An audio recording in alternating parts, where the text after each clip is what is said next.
Students, this one is my first lecture on the chapter life processes. तो class 10th का जो chapter है, chapter का नाम है लाइफ प्रोसेसेस. तो in this chapter I will discuss about the basic things of this chapter. तो यहाँ पे देखो चैप्टर का नाम क्या है. चैप्टर का नाम है लाइफ प्रोसेसेस. ठीक है, ये किस क्लास का है? तो क्लास 10 का चैप्टर है. क्लियर. और यहाँ पे मैं स्टार्ट करता हूँ कहाँ से. स्टार्ट फ्रॉम द बेसिक चीज पहले हम लोग समझ लेते हैं. What is life. ठीक है, हम लोग ने चैप्टर का नाम तो दे दिया लाइफ प्रोसेसेस है, बट पहले समझना होगा लाइफ क्या है. यहाँ पे अगर देखो डेफिनेशन क्या है लाइफ का. Life is the complex organisation of molecules. फिर से मैं रिपीट करता हूँ. Life is the complex organisation of molecules which interact मतलब एक दूसरे के साथ रिएक्शन करता है, and after reaction expressed in the form of growth, reproduction, movement, respiration, excretion, etc. ठीक है, तो which is called as life. तो फिर से मैं रिपीट करता हूँ लाइफ क्या है. लाइफ में क्या होता है, देखो लाइफ का मीनिंग क्या है.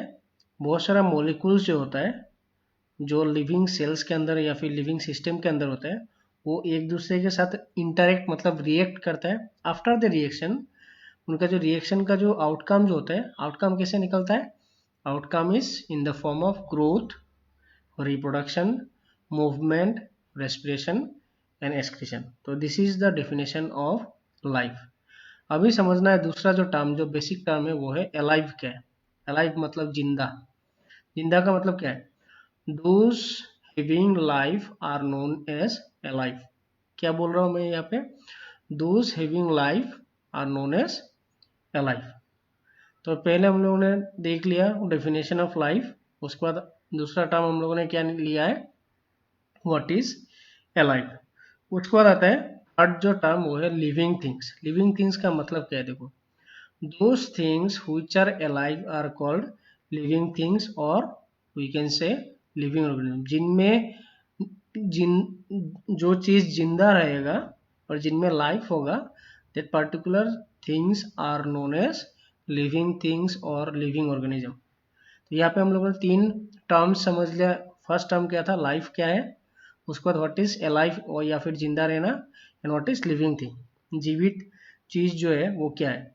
Those things which are alive are called living things और लिविंग ऑर्गेनिज्म. ठीक है, तो ये हो गया कुछ terms which are related to the life processes. दूसरा जो टर्म है, लास्ट जो टर्म मैंने यहाँ पे यूज किया है, देखो ये बेसिक चीजें समझने के लिए, which is called biology. तो बायोलॉजी का मतलब क्या है, the branch of science which deals with the study of life. Simply हम लोग बोल सकते हैं the branch of science which deals with the study of life is called biology. Clear. तो ये भी एक समझने लायक चीज है हम लोग के लिए, क्योंकि लाइफ प्रोसेसेस जो है, लाइफ का जो स्टडी है कहाँ से शुरू होता है, from the branch of science which is called as biology. These are the few terminology to understand the chapter properly. पहले हम लोग को समझना है लाइफ क्या है, what is a life, then living things क्या है, एंड बायोलॉजी. लिविंग थिंग्स को स्टडी करने के लिए जो ब्रांच आता है वो है बायोलॉजी. ठीक है, तो यहाँ तक हम लोगों ने कर लिया what is the basic concept about the life and living things. हो गया. अभी हम लोग चलते हैं the main topic of this chapter. वो क्या है, देखो मूवमेंट. तो यहाँ पे देखो तुम लोगों को लगता होगा कि मूवमेंट को मैंने सडनली क्यों यहाँ पे डाल दिया है, क्योंकि अगर तुम लोग टेक्स्ट बुक को अच्छे से फॉलो कर रहे हो, एनसीईआरटी टेक्स्ट बुक, अगर तुम लोग एनसीईआरटी टेक्स्ट बुक को अच्छे से फॉलो करते हो, तब देखना एनसीईआरटी टेक्स्ट बुक में स्टार्टिंग में मूवमेंट को लेकर एक छोटा मोटा पैराग्राफ भी है. तो इस पैराग्राफ से कुछ समझने लायक जो टॉपिक है मैं यहाँ पे डाल रहा हूँ. तो मूवमेंट क्या है, मूवमेंट तो ऑलरेडी हम लोगों को पता है. मूवमेंट क्या है, अगर कोई भी एक ऑर्गेनिज्म अपना बॉडी पार्ट्स या फिर होल बॉडी मतलब पूरा बॉडी को अगर एक जगह से दूसरी जगह पे रिप्लेस करता है या फिर चेंज करता है अपना पोजीशन, तो उसको हम लोग बोलेंगे मूवमेंट. फिर से मैं रिपीट करता हूँ, मूवमेंट क्या है. मूवमेंट मतलब कोई भी इंडिविजुअल ऑर्गेनिज्म या फिर लिविंग थिंग्स अगर अपना बॉडी पार्ट का जो पोजीशन है चेंज कर सकता है, या फिर पूरा बॉडी को अगर एक प्लेस से दूसरे प्लेस में लेके जा सकता है, उस प्रॉपर्टी को हम लोग बोलते हैं मूवमेंट। नाउ यहाँ पे मूवमेंट को मैंने क्यों डाला है, देखो यहाँ पे कुछ पॉइंट वाइज मैंने डिस्कस किया। देखो फर्स्ट क्या है, देखो मूवमेंट जो है, movement is an important characteristic feature of living things. फिर से मैं रिपीट करता हूँ, मूवमेंट जो है एक इम्पोर्टेंट कैरेक्टर है लिविंग थिंग्स का, ठीक है। तो क्या क्या पॉइंट मैंने यहाँ पे डाला है, देखो all living things move by themselves without any external help. ये हम लोग को पता है, अगर कोई भी लिविंग ऑर्गेनिज्म होगा दे can move without any kind of external help. Non living things को क्या चाहिए होता है, कोई ना कोई एक्सटर्नल फैक्टर चाहिए होता है जो मूवमेंट में हेल्प करते। जैसे अगर कोई भी डेस्क पड़ा हो, डेस्क क्या है, एक डेस्क या फिर टेबल अगर देखो, टेबल या फिर एक स्टोन अगर देखो, वो क्या है, नॉन लिविंग थिंग्स है। अब ये एक स्टोन को अगर मुझे एक प्लेस से दूसरे प्लेस में लेके जाना है तो क्या करना होगा, स्टोन तो खुद से मूव नहीं कर सकता, तो we can push the stone from one place to another place. At the same time chair के केस में भी सेम ही हो सकता है, हम लोग चेयर को अगर धक्का देंगे तो एक प्लेस से दूसरे प्लेस में जाएगा, मतलब एक्सटर्नल हेल्प इनके केस में चाहिए होता है। बट लिविंग थिंग्स के केस में ये अलग है। In case of living thing अगर देखो, जितना भी लिविंग थिंग है they can move from one place to another place, मतलब एक प्लेस से दूसरे प्लेस में खुद अपने आप जा सकता है। जैसे यहाँ पे बहुत सारा अगर देखो, जैसे हम लोग ह्यूमन, हम लोगों का दो पैर है, with the help of bipedal locomotion. Bipedal मतलब दो पैर से हम लोग क्या कर सकते हैं, एक प्लेस से दूसरे प्लेस में जा सकते हैं, या फिर हम लोग अपना हाथ या फिर बॉडी ऑर्गन्स को थोड़ा बहुत हिला सकते हैं या फिर मूव कर सकते हैं। तो ये जो फीचर है ये लिविंग ऑर्गेनिज्म में दिखाई देता है। अभी देखो fast movement can be easily observed, ठीक है, जो मूवमेंट जल्दी होता है या फिर इजीली दिखाई देता है, हम लोग इजीली उसको देख भी सकते हैं। While slow movement observe with difficulty. जैसे प्लेन के केस में अगर देखो, जितना भी मूवमेंट होता है बहुत फास्ट होता है, या फिर फास्ट इन टर्म्स ऑफ हम लोग उसको ऑब्जर्व कर सकते हैं। और कुछ कुछ ग्रोथ होता है, जैसे जनरली प्लेन के केस में अगर देखो, इनका ग्रोथ इतना स्लो होता है कि उसको हम लोगों को ऑब्जर्व करना बहुत डिफिकल्ट हो जाता है। ये दूसरा पॉइंट है मूवमेंट को लेके। थर्ड पॉइंट अगर देखो, animal can move from one place to another place. ये तो हम लोग को ऑलरेडी पता है, एनिमल जो है एक जगह से दूसरे जगह पे जा सकता है, बट प्लेन के केस में ऐसा नहीं होता। Plant can move only their body part. Plant के केस में क्या होता है, they can move only their body part. जैसे फ्लावर का मूवमेंट, लीफ का मूवमेंट, शूट मतलब स्टेम का मूवमेंट, या फिर रूट का मूवमेंट।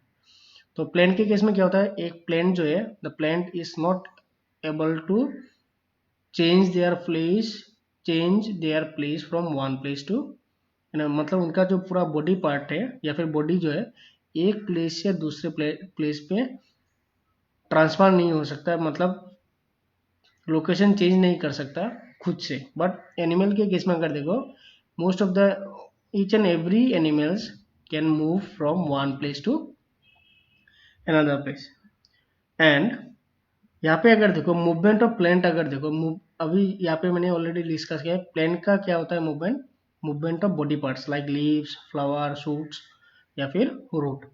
ये जो जितना भी प्लेंट का पार्ट का जो मूवमेंट होता है कि कैसे होता है, तो यहाँ पे थर्ड पॉइंट मैंने लिखा है, देखो movement of plaint occurs towards a stimulus.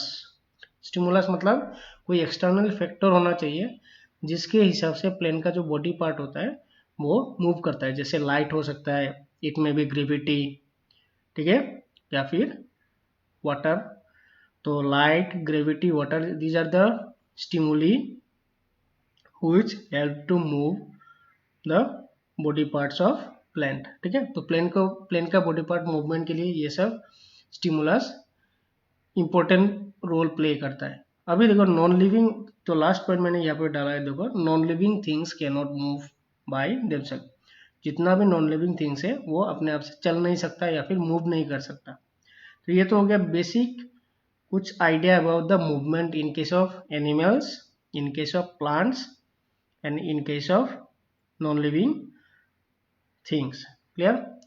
तो ये तो मोटा मोटी तौर पे अगर देखो, जितना भी मूवमेंट हम लोग को दिखाई देता है, whether it is slow movement और fast movement, we can observe, but बहुत सारा मूवमेंट ऐसा है कि जो हम लोग अपने नेकेड आई से देख नहीं सकते, बट स्टिल इट ऑकर्स। जैसे बहुत सारा मोलिकुल्स होता है हम लोगों के बॉडी के अंदर, molecules also involve in movement, जिसको हम लोग बोलते हैं स्मॉल स्केल मूवमेंट। ठीक है, तो स्मॉलर जो मोलिकुल्स है, molecules are also use to move, जो हम लोग ऑब्जर्व नहीं कर सकते by our naked eye, but it occurs inside the living system.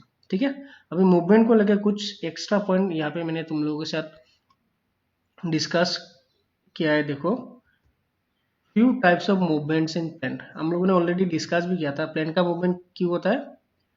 Plane का मूवमेंट हमेशा होता है towards the stimuli like light, gravity, water etcetera etcetera. ठीक है, तो उसके स्टिमुली के हिसाब से प्लेन का मूवमेंट अगर देखो क्या क्या है, first one is called as movement of plant towards the light.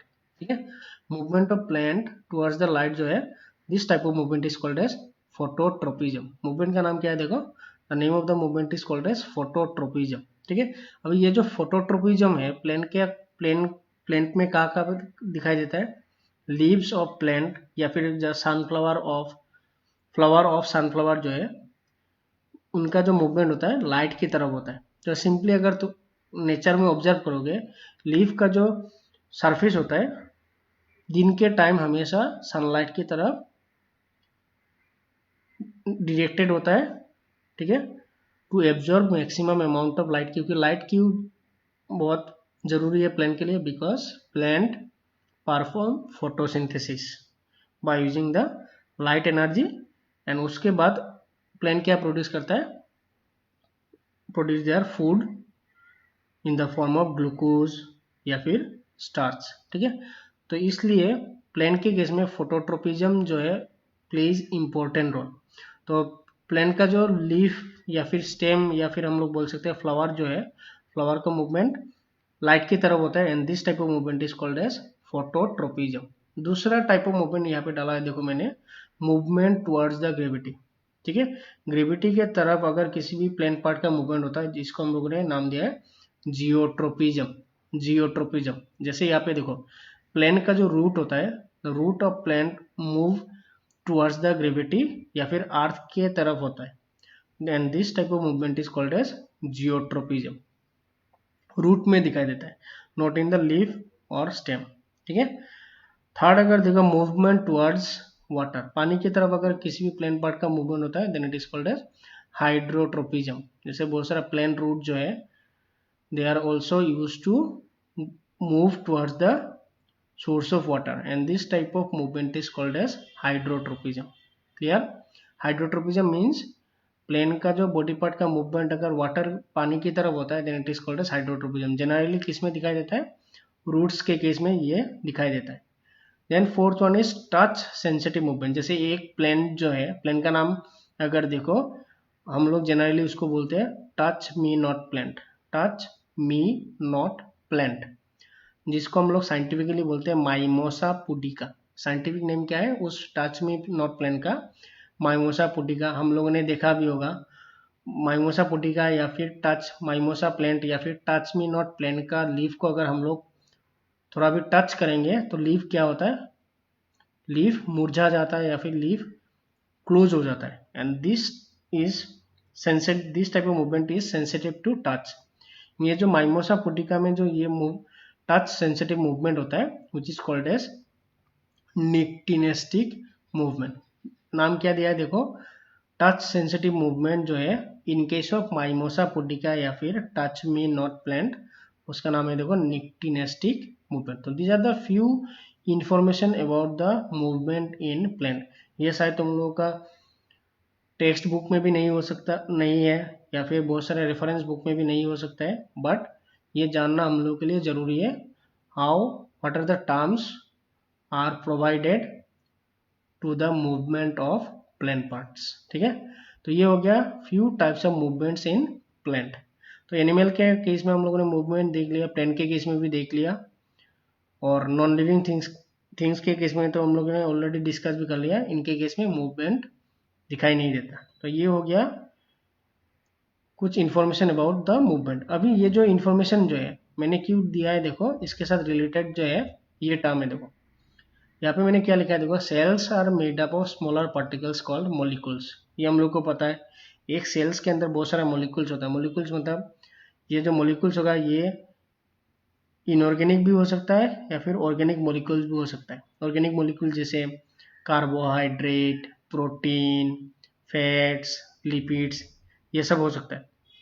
तो एक सेल के अंदर बहुत सारा ऑर्गेनिक एंड इनऑर्गेनिक मॉलिक्यूल्स होता है। And movement over very small scale are invisible to naked eye. मतलब ये जो सेल्स के अंदर जो जितना भी मॉलिक्यूल है, इनका जो मूवमेंट जो होता है वो हम लोग को दिखाई नहीं देता। अभी क्वेश्चन है, ये जो मॉलिक्यूल का जो मूवमेंट होता है सेल्स के अंदर, whether it is essential और नॉट, मतलब एक लिविंग सिस्टम के अंदर मॉलिक्यूल का जो मूवमेंट होता है वो जरूरी है या नहीं है। अगर किसी भी बायोलॉजिस्ट को पूछा जाएगा कि मॉलिक्यूल्स का मूवमेंट जरूरी है या नहीं, तो कोई भी बायोलॉजिस्ट सिंपली बोल देगा यस, मॉलिक्यूलर मूवमेंट जो है बहुत इंपॉर्टेंट है। तो यहाँ से क्वेश्चन जनरेट होता है, तुम लोग का टेक्स्ट बुक में भी देख लेना। क्वेश्चन ऐसा है कि why are molecular movements needed for life. Question यही से आता है, देखो मॉलिक्यूल्स का जो मूवमेंट जो है वो लाइफ के लिए क्यों जरूरी है। तो इसका आंसर यहाँ पे अगर देखो, हर एक ऑर्गेनिज्म में क्या है, देखो जनरली अगर कॉम्प्लेक्स फॉर्म ऑफ ऑर्गेनिज्म है या फिर सिंपलर फॉर्म ऑफ ऑर्गेनिज्म है, सब में तो सेल्स होगा। ग्रुप ऑफ सेल्स से क्या बनता है, टिश्यू। ठीक है, तो organisms have tissues, tissues have cells. मतलब एक ऑर्गेनिज्म में अगर ऑर्गेनिज्म मल्टी सेलुलर हुआ तो टिश्यू होगा।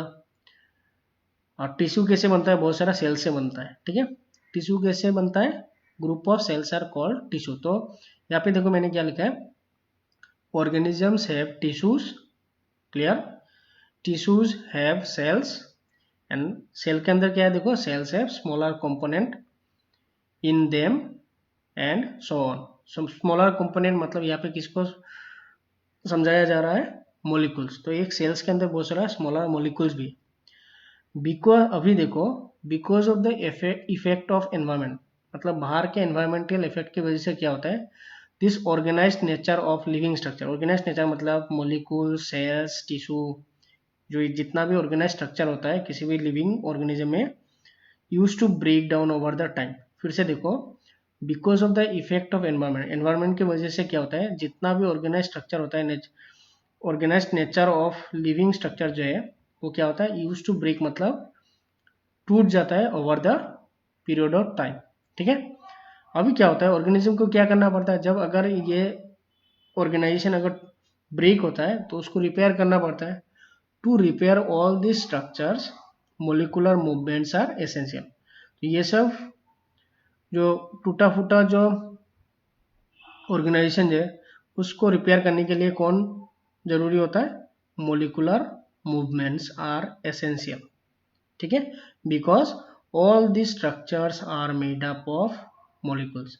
अभी समझ में आ रहा है कि नहीं, why molecular movement are needed for life. Simply समझो, अगर किसी भी ऑर्गेनिज्म, सिंपली समझो एक ऑर्गेनिज्म के बॉडी के अंदर टिश्यू भी है, सेल्स भी है, मॉलिक्यूल्स भी है, और एक्सटर्नल एनवायरनमेंट मतलब बाहर के एनवायरनमेंट के वजह से अगर ये सब टिश्यू, सेल्स या फिर मॉलिक्यूल्स अगर ब्रेक होता है उसको रिपेयर करना पड़ता है। तो ये रिपेयर कैसे होगा, only by the process of molecular movement. क्योंकि हम लोगों को ऑलरेडी पता है cells are made up of different types of molecule. तो जब यही मॉलिक्यूल्स एक दूसरे के साथ इंटरेक्ट करेगा बाय प्रॉपर मूवमेंट, धीरे धीरे क्या होगा, जो ऑर्गेनाइजेशन ब्रेक हुआ था वो फिर से रिफॉर्म होगा इन द लिविंग सिस्टम या फिर living organism. That is why molecular movements needed for life. तो ये जो क्वेश्चन है मैंने कहाँ से उठाया है, तुम लोगों का एनसीईआरटी टेक्स्ट बुक जो है क्लास 10th का टेक्स्ट बुक में एक पैराग्राफ है, पैराग्राफ में ये जो पार्ट जो है ये ऑलरेडी दिया हुआ है। तो मैंने यहाँ पे क्यों डाला है, क्योंकि मे बी एग्जाम में एज ए क्वेश्चन भी आ सकता है, why molecular movements are needed for life. तो जब पढ़ोगे हर एक बेसिक चीज़ को, खास करके एनसीईआरटी टेक्स्ट बुक को अच्छे से रीड आउट कर लेना। ठीक है, ताकि छोटा छोटा जो बेसिक कॉन्सेप्ट जो है टेक्स्ट बुक के अंदर वो समझ में आ जाए। देन हम लोग कोई भी रेफरेंस बुक फॉलो कर सकते हैं to understand each and every topic in detail. ठीक है, तो ये हो गया हम लोगों का why molecular movements are needed for life. अभी चलते हैं नेक्स्ट जो है लाइफ, तो हम लोगों ने समझ लिया what are the characteristic features of living things या फिर लिविंग ऑर्गेनिज्म। क्या क्या कैरेक्टरिस्टिक फीचर होना चाहिए? जो कैरेक्टरिस्टिक फीचर होना चाहिए, living things can move by themselves. ये तो ऑलरेडी हम लोग को पता है या फिर हम लोगों ने डिस्कस भी कर लिया है। हर एक लिविंग ऑर्गेनिज्म को या फिर लिविंग थिंग्स को खुद से मूव करने का कैपेसिटी होना चाहिए, तो होता है in case of living things. दूसरा क्या है, देखो लिविंग थिंग्स में ग्रो होता है, तो इनका ग्रोथ कैसे होता है? Simple, the growth of living things can और occurs by the process of cell division. जब सेल डिवाइड होगा तो नंबर ऑफ सेल इंक्रीज होगा, तो नंबर ऑफ सेल इंक्रीज होगा मतलब वो साइज में ग्रो हो जाएगा। दैट मीन्स ग्रोथ जो है लिविंग थिंग्स में दिखाई देता है।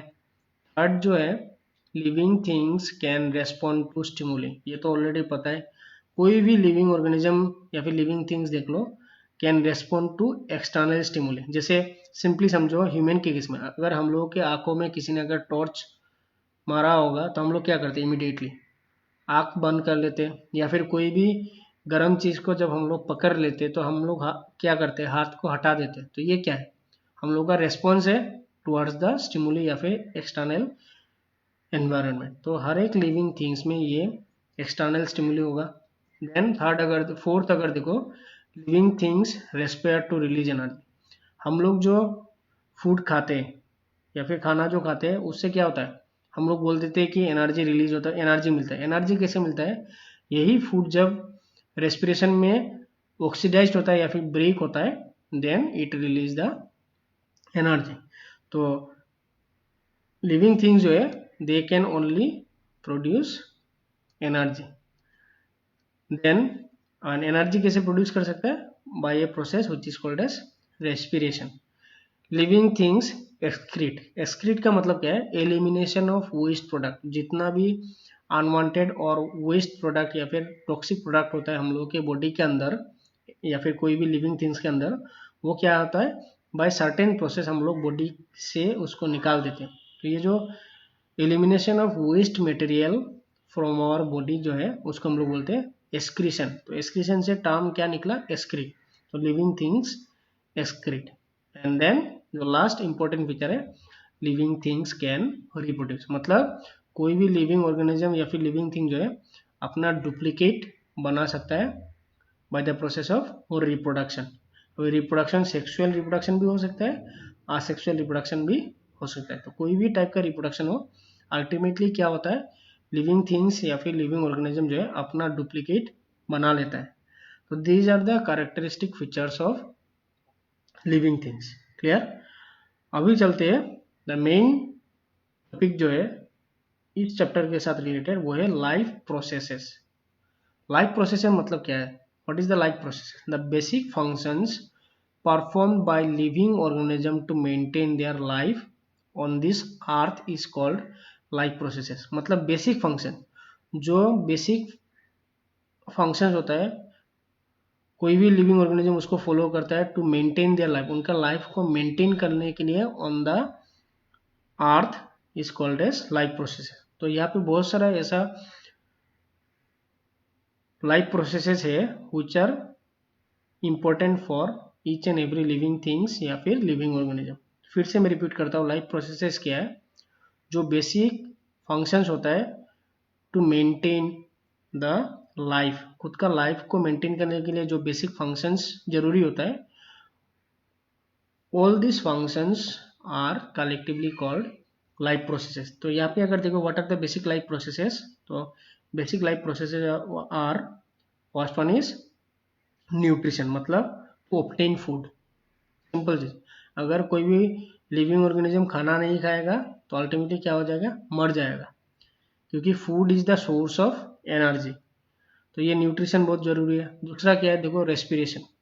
रेस्पिरेशन क्यों जरूरी है?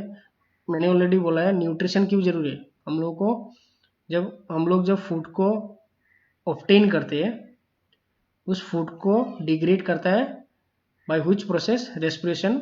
उससे क्या रिलीज होता है? एनर्जी। तो फूड कंज्यूम होने के बाद जो एनर्जी चाहिए होता है वो रेस्पिरेशन से हम लोगों को मिलेगा। देन थर्ड जो प्रोसेस होता है ट्रांसपोर्टेशन।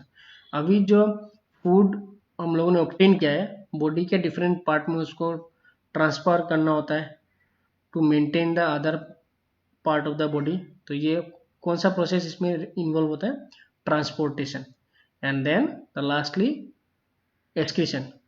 आफ्टर ऑब्टेनिंग फूड बहुत सारा ऐसा सब्सटेंस जो है हम लोगों के बॉडी के अंदर डेवलप होता है या फिर प्रोड्यूस होता है जो काम का नहीं होता है या फिर टॉक्सिक होता है हम लोगों के बॉडी के लिए, तो या फिर वेस्ट मटेरियल होता है।